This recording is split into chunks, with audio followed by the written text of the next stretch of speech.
adúpẹ́ bàbá wa Pariolodo wọ́n ti parí ìjà pẹ̀lú ààrẹ wa ìyẹn bàbá wa ọmọọba Bọ́lájí Amúsàn tí a mọ̀ sí ọ̀gá Látìn.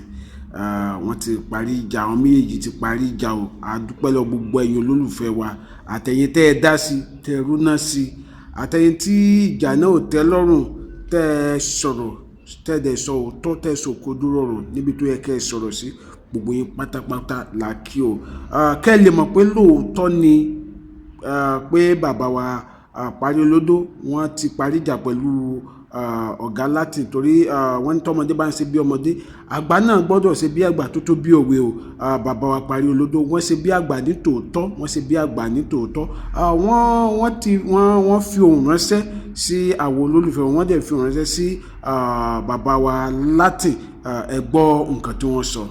Ayé ò ní pàgbà yín mọ́lẹ̀ lágbára Ọlọ́run, àní wàrà wá sí ìdùnnú àtayọ̀ tẹ̀bí ṣe mí láǹṣe fi ṣe mí lóore. Báànù orí Ọlọ́run pàdé lágbára Ọlọ́run. Ẹjọ́ mo tún fẹ́ bẹ̀ wá lẹ́ẹ̀kan sí, mo fẹ́ rọ̀ wẹ olólùfẹ́ àwa òṣèré lẹ́ẹ̀kan sí pé kí ẹ jọ̀wọ́ nítorí Ọlọ́run. Lótìtọ́ òyìnbó ń sọ̀rọ̀, Yorùbá máa ní kò lè ṣe tí ìjà bá wà o, tí ìjà bá wà ká parí rẹ̀ lóòótọ́ o. Ẹ máa rí ọ̀rọ̀ tó ń lọ láàrin èmi àti Látìn. That is my dog brother. Èsì tí mo fún is not an embarrassment to me. Mo fún láti fún ìgbà ní ìmọ̀ràn ohun èèyàn láyé ń ṣọ́, tí wọ́n bá sọ lẹ́nu láyé ń ṣọ́.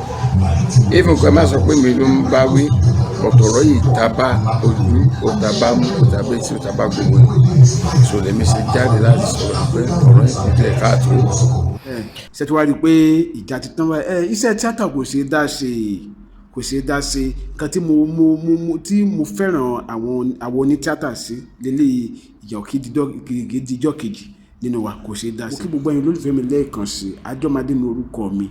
Ẹ jọ̀ọ́ ẹ bá mi pín fídíò yìí kiri, ẹ má dẹ̀ gbàgbé láti subscribe sí Adé Ọmọdé lórí YouTube. Ire o, ó dàbọ̀.